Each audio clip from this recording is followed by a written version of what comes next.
Hello, beautiful ladies. Welcome to another edition of the Nourishing Women Podcast, where we have conversations that nourish women, body, mind, and spirit. Today, I hope you are ready for some fun and some really incredible company because we have Karlita Nabours-Palermo here, and we're going to have so much fun. There's a lot to talk about, a lot to share with you, the beautiful insight and wisdom of this woman. So let me introduce her. I'm going to read a little bit about her so you know who we're talking to. She is a transformational coach supporting people to create grounded, joyful, healthy relationships with themselves, which, no coincidence, also creates the most fertile ground for incredible partnerships, not to mention fulfilling careers and a magical life in general. You can connect with Karlita and sign up for her illuminating emails. And I have to say, they truly are illuminating. I watch for them at karlita.org. And I will certainly put that in the notes for us as well, so that you guys seriously just sign up and start to, experience some of the magic of this incredible lady. Karlita, thank you for agreeing to come and be with us and share your light with us. It's truly wonderful, and I appreciate it. Thank you, Lori. I am so delighted to connect with you. You're really fun too. We were cracking each other up just in a text message, before we started even talking on the phone. Right. And I feel like I've known you for a long time because I've been following you. And whenever you're doing an interview or something, I always try to catch it because you always make me laugh and, just have such a fun, joyful. It's like, in my opinion, it's like, this is how life is supposed to be. It's like, there are always things, to laugh about and to see. And so I would love to start by just kind of sharing a little bit of that with our audience, because your life, not just your words and what you say, in your incredible emails and just your support for people and things, but your whole life is an example of that. And right now you are, coming to us, you're sitting down with us, you're on this beautiful, I don't even know what to call it, adventure, I guess would be, the first word that comes to mind, but you're here and doing the interview from Mexico. And I would love for you just to share what the heck you're doing in Mexico and all of that, because it really shows this flow that you have with your life, flow and trust and adventure and all of these beautiful attributes. So tell us about your how you why you're in Mexico.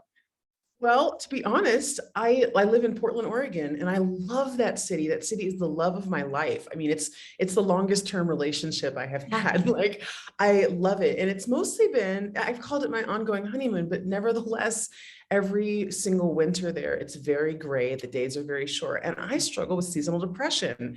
And I want to make sure to share this so that people can know that, like, you can have an amazing life and still have patterns like this that happen, that things that have to deal with. So let's really normalize this. Okay. Yeah. That's really important to me to be speaking out about that now. So, I mean, I'm a super resourceful person, was doing all the right things and still was like, I just need some sun. This year I was like, let's cut the fucking personal growth heroics. Oh shoot. Can I not use that language on here? Fuck no. I mean, wait a minute.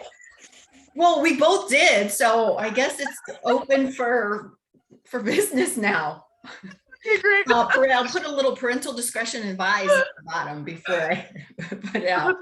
But for the past many years that I've been based in Portland, every year it's been like, okay, here we go into winter. We're gonna brace ourselves and I've done all that. And this year it was just like, how about we just get some sun instead?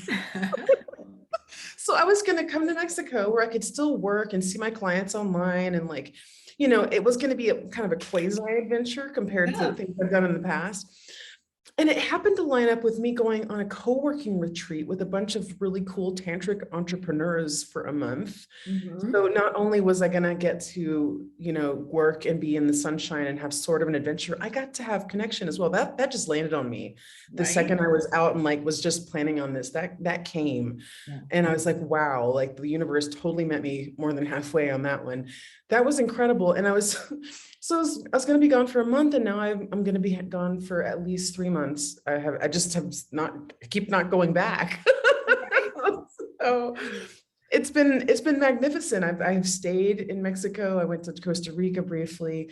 It's been amazing to be speaking Spanish again. I wound up making some huge changes in my career and in my life plan that were kind of coming at some point, but I just, you set yourself in the path of magic and things can happen a lot more quickly. So Absolutely, which is what you teach. And that's why I love it when I find people who are so in alignment with what they teach, And I feel like, and I don't know if you feel this way, but I'm always like catching myself, like, girl, what would you tell a client in this very situation? That's not how you're showing up right now, So I love that we have we're having these conversations with our clients all the time. And there are a lot of times the things that we need to hear just as much. And so I love your example, this is what we would tell client, trust. You put it out there, it's on your heart, it's meant for you. So go for it, and the universe does rise up. Oh, she's ready. The universe says, yeah, here you go. Here's your opportunity. So yeah. that You is have to take cool. the step first. You Yep. you can't get the pathway laid out in front of you with like, oh, here's your guaranteed step one, guaranteed success at step two, and then we're gonna lay, you don't get that first. Exactly. Right. That's the trust piece. You have to have some level of showing like, okay, I trust you. Here I go. I'm stepping out, I it's hope kind I of trust you. like, Do I trust you really? I'm doing this anyway. I better be able to trust you. absolutely. I always think of it like being on a bridge in the deep, deep fog, you're like, I think there's a next step. Okay. I can't see it, but I'm going to trust that it's there. And, we have to be examples of that. If we're going to teach it, we have to show up and actually live that way. Otherwise, people, we're phonies and people smell that a mile away, but you are the real deal. And I love your example. So thank you for that. Now, I really want to get in today and make sure that we spend some time on one of your one of your places where you do incredible magic. And it's a topic that I very much cover in the work that I do, helping women overcome their challenges with food and their body. And it's actually one of my pillars of effective permanent weight loss and developing a nourishing relationship, and it's self-love. It's developing that acceptance, compassion, and then ultimately the love for yourself. And this is something, you're like a doctor in this regard, helping people heal from our lifetimes of the lack of self-love. So I would just love to hear how, I read recently you said the focus was on above all else, and when you have some self-love for yourself, everything is possible at that point. Miracles happen for you. Can you kind of help us understand, like, why do you think it's so important to creating everything else? Like it's a foundational piece, which I completely agree. So I'd love to talk about that a little bit with you. And also, I'll get to that. I'm getting ahead of myself because I'm really eager, but I'd love to hear, like, how do we do that? It sounds like so many of us have heard it and we're like, yes, I want more self-love. Okay, I'm going to do that. And then we're like, I have no idea how to go about it. Right. Or Yeah. we learn superficial things, or we think that, Yes. oh, I should just do this one thing and then I should feel that permanently forever. And Yeah. the first thing I like to say about self-love is that, like any relationship, it's a relationship. It deepens over time. It's dynamic. It has its ups and downs. You have your better days and your harder days. Yeah. And it's about learning to be really, it's a way of saying presence. So can I be present to myself, present, non-judgmentally present, compassionately present to whatever is actually here, which is why I was sure to mention the seasonal depression, from like lack of sun for me. That's a real thing that I deal with. It's not a personal failing. It's not, and we can tend to make ourselves bad for feeling bad, for having a hard time with things. But it's just like, no, I like to learn how to just be present with this and be honest about it without making up a story that makes you a failure or something like that, or makes you or somebody else wrong for something being difficult. But just to be able to be present with yourself through those things and actually have that intimacy that's just like, what's really going on with you right now? Yeah. what do we get to like actually just hold and sit with? Because life is always going to deliver difficult experiences. There's always going to be something, whether it's, Right. somebody's rude to us or something really extreme happens, like there's always going to be hard stuff. So how do we stay present to ourselves and not, this very well as somebody who teaches about emotional eating, how Yeah. do I not run away and need to make it better? Right. Exactly. That's such a key. I love it. It's like so often we see something about ourselves, like, like you're saying with the seasonal, tell me the name again. I know it. I just don't use it very often. Seasonal. Affective disorder. Yep. Yeah. And, for myself, as a highly sensitive person, HSP, noises bother me sometimes if my nervous system is not in the right place. Lights, this and that. And what I used to do was be like, God, why am I such a loser? Why am I so weak? Why am I so, and I would beat myself up for that because Mhm. I didn't know what was going on. I didn't know there was a reason. I didn't want it to be there.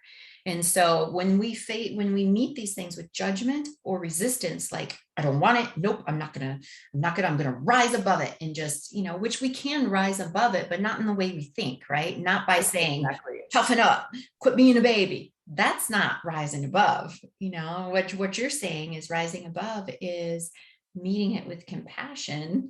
And at that point, we can figure it out. We can manage it just like you're doing.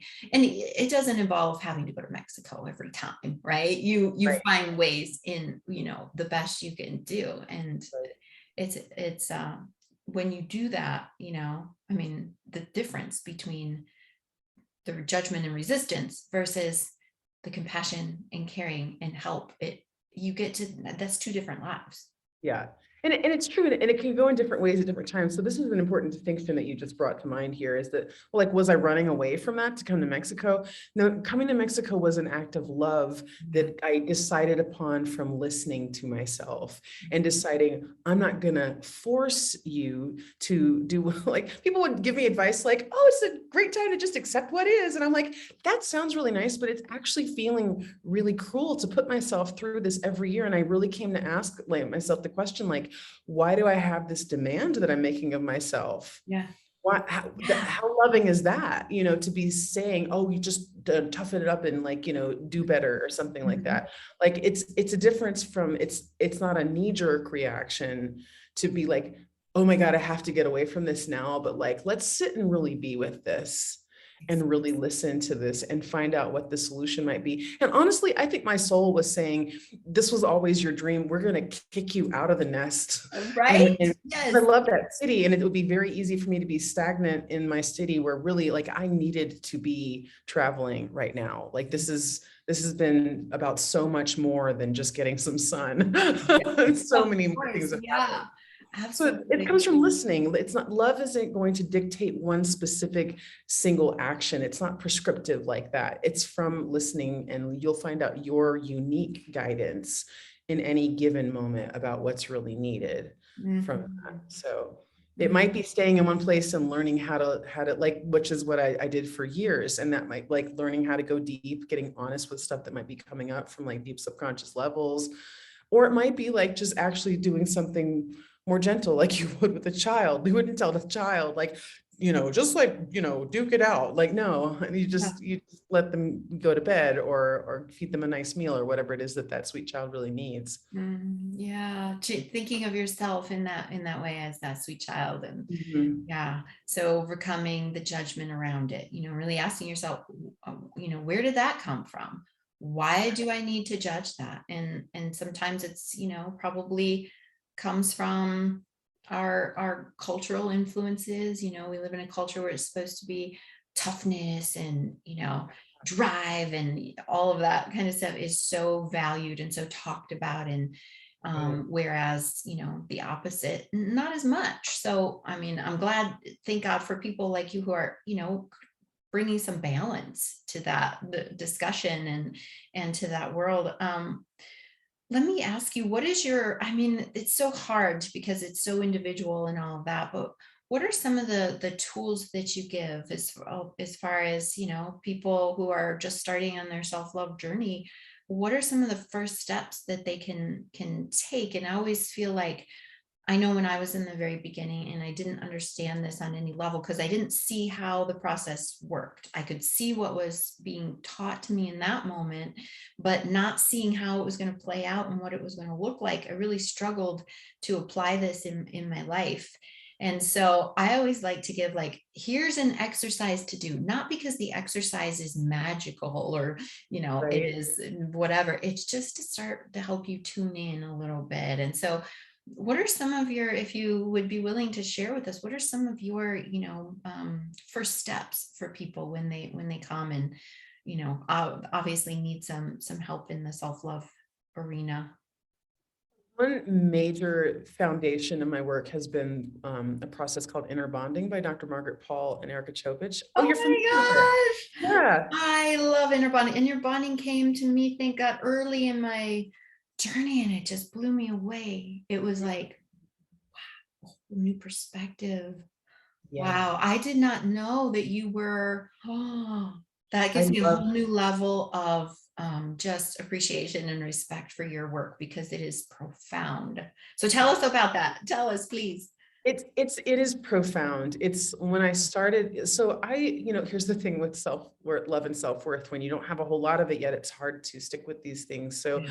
I fortunately had guidance for the first year that I was doing that to support me So to important. stick with it and how to like actually learn how to do it, because it's a simple process, but it's easy to get lost in it. And here's the thing, Dr. Paul is very clear about distinguishing like the part that's true essence self and these parts that are wounded lies that you have bought into on such a deep level, and tuning into your own guidance. So it's kind of treated as different parts of you. Mhm. But it's really easy for that wounded part to disguise itself as your true self, to disguise itself as your higher guidance. It's Right. really sneaky like that. It is just as Crazy. brilliant as you are, and Yeah. it's wily, and it's got a lot to defend. It's trying to keep you safe. So this process really helps. For me, I don't know how far people get with it unfacilitated in some fashion. Yeah. And there's a lot of different ways to approach that. But I think that's important to know, like, don't get frustrated if you pick up the book and you're not necessarily getting far with it. If you've got some heavy stuff that you're working with, like, it's not that the process doesn't work. Yeah. It's just that it's deep work. It's really Absolutely. deep work. So a Absolutely. lot of what she taught me is that the wounded self exists to protect something. And typically that's one of these deeper pains of life that we experienced as children or in past lives, however you want to see that, Mhm. and did not have the tools to cope. So our genius system came up with this, wounded story to give us some semblance of control over it. If I'm making the problems in my life about my body, for example, then I'm in control, because all I need to do is whip this damn body into shape and Oh, make it girl. skinny, and it will change everything. If I just like lose certain number of pounds or quit eating sugar, that's the magic solution. And I just have to Right. finally discipline myself to fix it, and that will change my life. So that's a lie. You're worthy of love right now. You're worthy of everything right now. And we can separate out the other reasons you would want to take better care of your body from Yep. that. Yeah. But we make it this story because it gives us a sense of control. Whereas in reality, not everyone's going to love you. In reality, They won't. if you're creating a career for yourself, you're going to get to face the haters who have something nasty to say about Yeah. what you're doing. Like, this is all just going to be out there. You can't actually protect yourself from it. So instead, you learn how to be with those real feelings that are there, and Yeah. how to actually stay present to that and love yourself, even when other people aren't, even when you're dealing with a stigma, for example, a stigma because of your body shape and size, a stigma of depression. Yeah. Other people have their notions about who and how you should be, and you get to learn to love yourself, even in the face of that, which is no small undertaking, but actually a lot simpler than you might imagine. Yes, exactly. It's so much simpler when you have like, because we always, I think a lot of us are always focused on the step that's 10 steps away, Yeah. instead of like what's right in front of us. And that can be the hardest thing to ascertain for yourself. What's my next one little move, as opposed to, oh my God, I gotta heal that. I gotta, go deep and heal this big wound or whatever. It's like, well, how about we start by you just listening to what's, going on inside today. And, as you're sharing, I love examples, and I'd love to hear from you, like if there's an example, a real understandable example, but you just outlined such a big part of my own life. And I share all the time that, as a young girl, even though my family, whatever, was doing the best that they could, I really didn't have any attachment with my mom. And then there was some abuse right around the age of 4 and 5. And I started to use food to cope with the incredible emotions and the loneliness and the fear and the terror, really, that I was experiencing. And then started to gain weight. And right around 6 years old, my mom, who had a lot of body issues of her own because of her past, was like, oh no, I don't want this for you. So she took me to the doctor, said, you're too chubby, you need to lose weight. Went on my first diet at 6. And what you said is, as far as, creating the story and all that, I was delighted when I heard that news, because it gave me, I set up the story right then and there. Oh my gosh, people don't love me or take care of me. People do bad things to my body because I'm chubby. Oh my God, this is such good news, because now I can fix it. And when I fix my body and my body becomes perfect, then everybody's going to love me and nobody's going to ever do anything bad to me again. So all the attention and the focus got put on my food, my exercise. At 6 years old, you don't know what you're doing. So I just started to not eat, because they figured, okay, food makes you fat. Don't eat. You'll be skinny. And then so I just set myself up for this incredibly conflicted relationship with food, where it was the enemy for me. And spent 30 some years in that really horrific space. And so inner bonding and that connection with that story, and recognizing, no, actually the body is not the place for how I'm going to create my new incredible life, where everyone loves me, and all these things. So, but separating that, especially these stories that are formed at that young impressionable age, where our mind is just open to making stories. It's pretty much its only job at that point. Make stories that allow you to. So what and so I think that's a really powerful example, and certainly a big part of the work that I do. And I know you help people with respect to, relationships, and how we create stories around, our wounded self, our abandoned self, our whatever, and then we bring that into relationships. So I'd love to hear, you kind of your take on, or maybe an example of how, a story that's created by a young self plays out in the relationship realm. Mm. Before we get to that, you said something so brilliant that I really want to make sure people get that unpacked. Said people want to see 10 steps ahead, but really people want to jump to 10 steps ahead instead of going to the step right in front of them. Unpack that a little, please, because I think I know what you mean, but I think it's so important to have that articulated about not getting ahead of where you really need to start. Yeah. It's like, okay, we see the big picture when we start to, we hear conversations like this, and we're like, oh, I need to love myself. Right. And so, and what happens is we're like, we set that ideal for ourselves. I should really love myself. And when I have self-love, then all these things are going to be better. And they're right. When they have self-love, all those things are going to be better. And it is a wonderful ideal that sits over here. But we don't go from where we are right now to our ideal in one fell swoop. There are lots of steps all along the way. If I don't know how to pay attention to myself, if I don't know how to meet myself without judgment and resistance around who I really am, then I'm going to be in those moments where I'm just, and I'm not going to be able to love myself. And then what's going to happen is I'm going to beat myself up because I'm not at my ideal. And, there are many steps. Maybe step one is I need to spend a little time in the morning or whatever, journaling and understanding, like, what are the feelings that are coming up? Maybe just we tend to push them down either through food or shopping or, internet or whatever it is.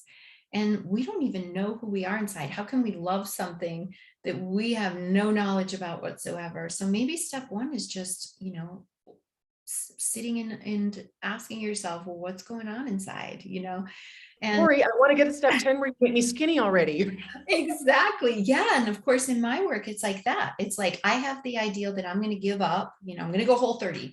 I'm going to go keto. I'm going to go paleo. I'm going to do whatever. And that's the step that I need because that's my ideal. But you have all of these patterns, you have habits, you've responded to triggers in your life in a certain way. You need to develop that self-compassion. You need to have a nervous system, which we're going to talk about in next. You need to have a nervous system that is well functioning and gives you a sense of safety and support before you can move into whatever nutrition is going to be right for you. And I don't think it's any prescribed plan at all. I think every body is different. And so we need to figure out who you are and what your nutritional needs and how you want to enjoy food in your life. So not to get too sidetracked on all of that, because I start to get excited, but yeah, if you're just trying to skip to your ideal and you don't even know why, you're turning to food in the first place, you're 10 steps ahead. And so, we need to look at it. So whatever the journey is, whether it's a journey to self-love, whether it's a journey to, your best, healthiest self, there's just a lot of steps. And that is, I think, one of the most hardest things for us to determine for ourselves. And that's where the help and guidance comes in. It's like, and the permission, right? It's like when I give people permission, don't worry about, the ice cream that you're eating at night right now. We got to work on this thing first. Really? And often it's the reason why they don't show up for themselves and sign up and things like that. I'm not ready to give up my ice cream. Okay, no problem. We don't need to. That's not our first step anyway. So let's just focus on, what's right in front of you. So that's what I mean, about us being focused. It's like kind of like being in the weeds as opposed to, being up and being able to see, oh, okay, that's where we're headed. But we gotta, kind of clear the way. Totally. Yeah. Well, how it shows up in your relationships and career stuff and everything is how can I handle the, like I was saying, inevitable stressors, difficult feelings, just to use like shorthand, like we're, we can talk about helplessness over things. Dr. Paul calls these the core existential emotions. Mm-hmm. So we're helpless. Brene Brown's new book, by the way, is amazing. Atlas of the Heart. Lots of like breaking down of like, what are these feelings? Because when she talks about how when you have words for them, you can actually work with them better. So this is really powerful to be able to name, oh, I have disappointment right now because that guy did not text me back. Oh, I'm feeling a lot of anxiety because I'm afraid that that woman likes me more than I am certain that I like her right now. So I'm having this knee-jerk response to want to run away or, or I'm to reach out or whatever it might be. But how do you actually just be there with yourself, with the feeling, take care of the feeling so that you don't sabotage a connection? Yeah. Things like this. So how do you learn how to be more comfortable with the discomfort? So to be present with yourself to the feeling instead of needing to fix it, which is how we mess up so many things. Or people, when I used to help people like in starting their careers and stuff, I do like Akashic records and astrology stuff. And I'd be like, what is your soul design? How are you made to succeed? Like, what is the thing that's going to work for you in your career? But they wouldn't do shit with it until they learned how to handle the fact that, they might look foolish. Sure. They might actually more likely feel foolish teaching a class on something for the first time. They might feel nervous. They might take it personally when somebody doesn't like something they're doing or disagrees with them. Like, how do you actually become resilient to these difficult feelings that are going to happen? That when we were children, we didn't have an adult to come in and say, oh, honey, what that person says doesn't matter. Like I'm here with you. I've got you. Like, it's actually not true. You're wonderful and you're lovable, and process that. No, and so we came up with a story that actually made it about you. Yes. So it's learning how to actually stop taking these things personally and so many things like that. But that's how it shows up in just a few examples. Yeah, I love that. And it's so much to, coming at it from a place of it's okay to have these feelings. Like we immediately, we have feelings that are not pleasant and we're like, something's wrong. No, unpleasant feelings are just a part of life. They're not who we are. We associate and we're like, I am fill in the blank, but you're not any of those things. That's just a little part of you that is experiencing that in that moment and that's speaking very loudly, right? So you think it's overtaking the rest of you. So you think that's me, but it's not. It's just a little part of you. And when we can start to see that and then be that, caring, loving self to that part can calm down and just meld into the whole rest of your parts. And it's just a really beautiful process. And there's so much here. And actually, I love your spiritual work as well. And I would love, at some point we got to figure out how to, bring that out too, maybe a whole separate, or maybe we could do a session and I could be your, because I would love to dive into that as well. But I know we're running out of time. And so I want to make sure that we hit on something that we both have discovered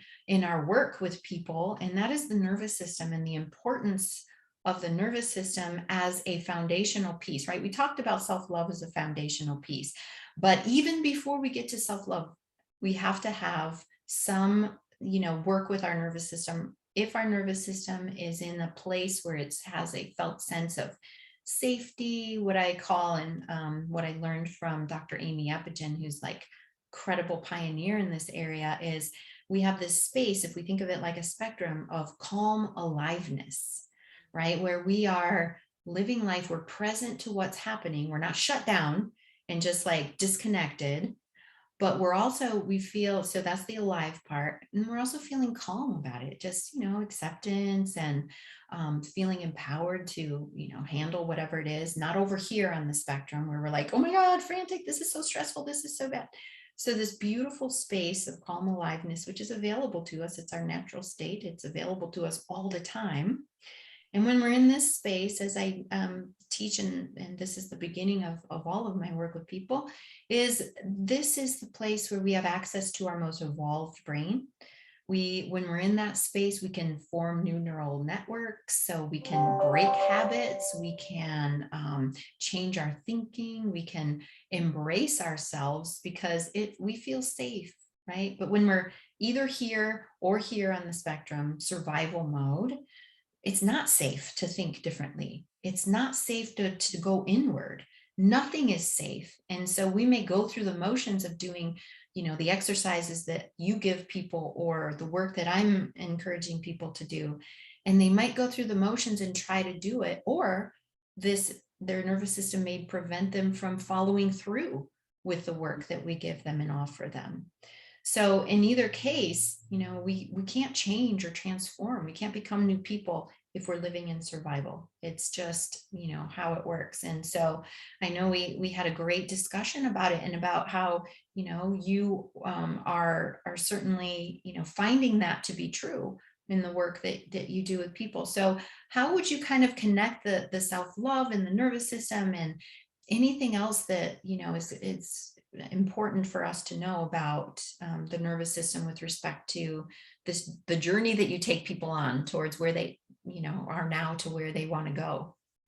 Well, it has to be embodied. And here's the thing, a lot of this stuff, we can read all the books, we can attend all the summits and listen to all the podcasts, but if we just get it up here and we're just writing and talking with ourselves and it's all above the neck, it's not sunken into the body. And the emotions are also connected to the body. The body is like sort of the mediator of emotions. I've heard this described as like the emotions are the interface of our thoughts and our body. Yeah. Emotions are associated with certain hormones and certain things like that. So hormonal imbalances can cause emotional difficulties. So it's really important to find the ways that, not just to figure out, oh, that's my story and that's the lie that I'm telling myself and what's actually true, but how to then actually embody that. What is the loving action to take to create this sense of safety for myself or to make it, real this way? Because if we're just telling ourselves a new belief,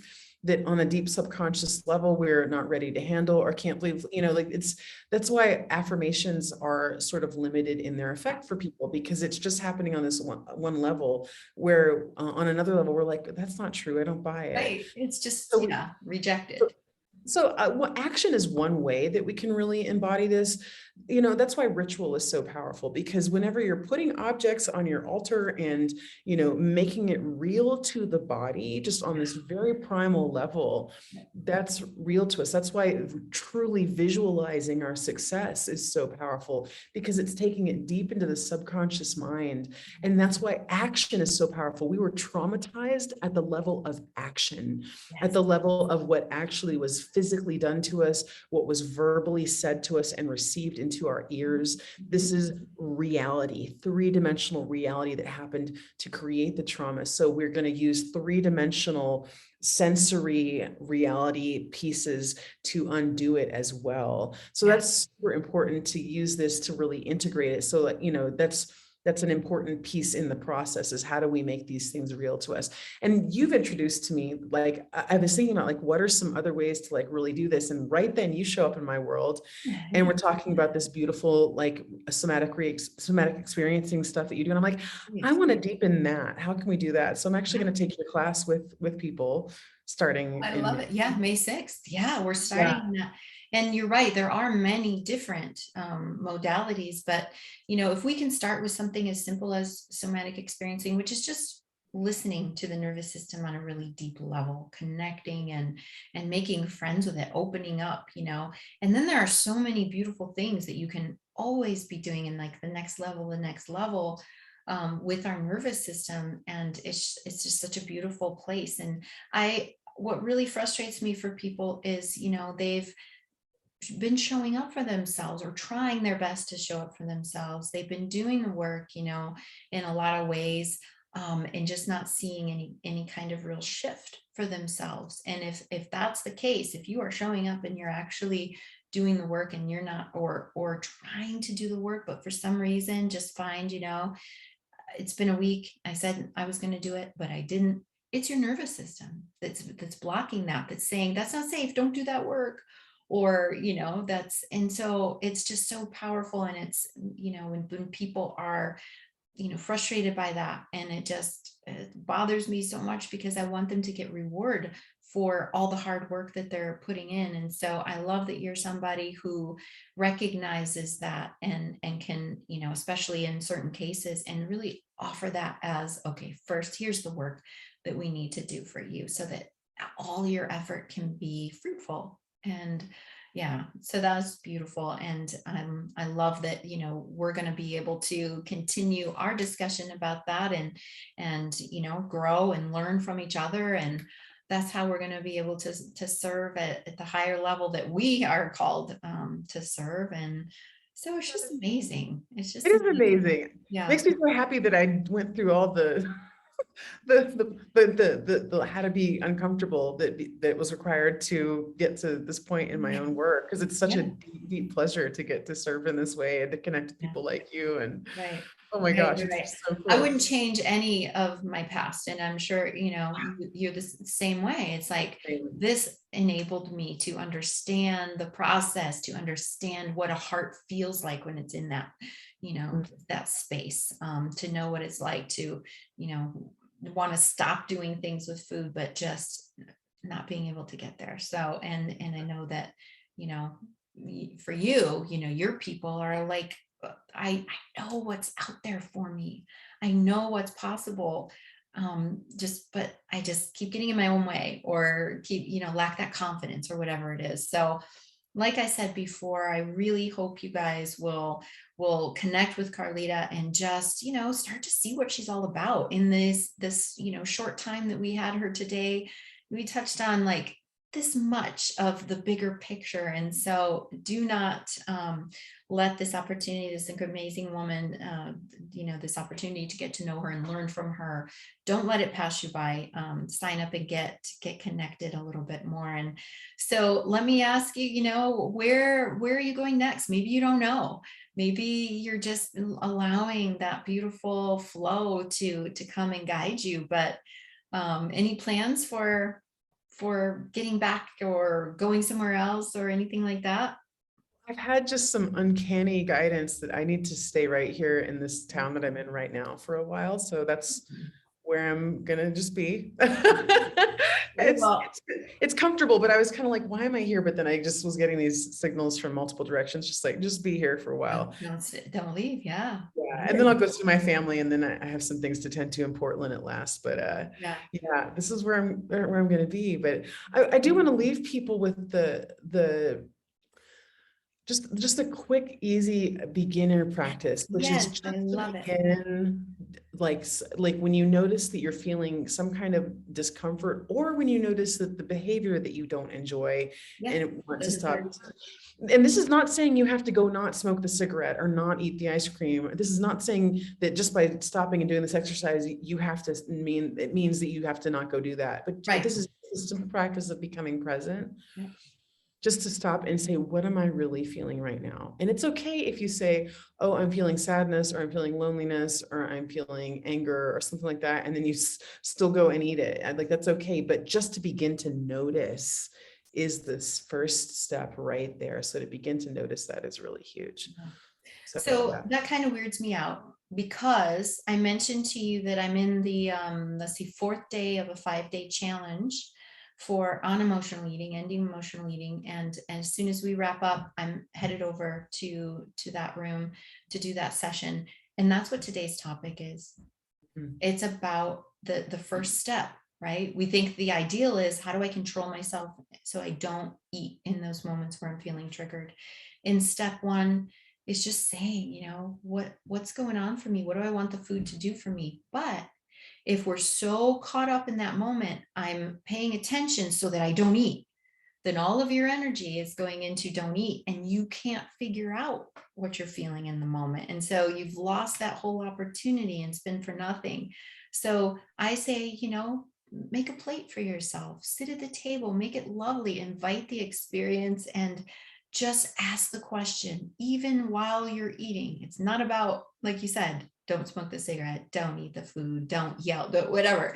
It's literally about just understanding what's going on. So it's like, it's creeping me out, because we're like, so, our minds are like working towards the same. It must be the universe really, wanting people to hear this message, because it is coming in so loud and clear through both of us right now and on the same day. And, it's weird enough that that's like such a big part of my teaching, but also that I'm literally about to jump on and have this same conversation. So thank you, universe, for the confirmation that we are, sharing Yes. the best. And if people, is this okay to make a free offer? Yes. Oh, Okay, thank cool. you. Yes. Well, I would love, I have taught a version of, I've taught version 1, let's put it this way, and V2 is about to come out, of a workshop around actually going into the feelings, and not just like why I'm you taking should do this, or like why you like have to do this, why you do this chore, but like actually all that opens up in your life when you're willing to feel your feelings, and then just like one particular practice, one particular approach to doing that. So and people who come through you, I don't have any sort of special, maybe I can set up a special link or something like that, so people are automatically you want tagged. just to email you, say, Yeah, hey, I saw you and I'd love to workshop. yeah, sign up for my email list, so you're actually on the list and can get the notifications about it. But then I'll tag you if you email me that you heard me on this show, and I'll let you into this workshop for free. It's going to be in May sometime, about the feeling piece. I love this workshop so much. It's amazing. I'm going to sign up for it for sure.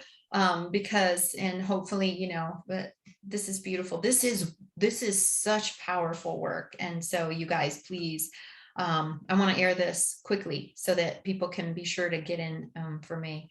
So what a joy, what an absolute joy it's been to spend time with you today, and for you to just, shine and spill out all of your love and beauty on all of us. So again, I just want to thank you so much. And you guys, Karlita's wonderful in sharing her life and what she's doing. So if some of this sparked curiosity about, ooh, what's it going to look like? What's she going to do next? You'll also be updated on things like that in the email list. So it's, again, definitely something that will enrich your life. So do not wait and get into the workshop as well. Thank you for that gift. I Oh, my pleasure. appreciate Love it. because I know that it's so consistent and in alignment with the work that they would and the things that they're hearing from me. So more beautiful things for them. So thank you, my dear. Thank you. Thank you. I look forward to however the universe continues to bring us together and whatever, comes from this beautiful connection, and go and enjoy beautiful Mexico and the beautiful life that you've created for yourself.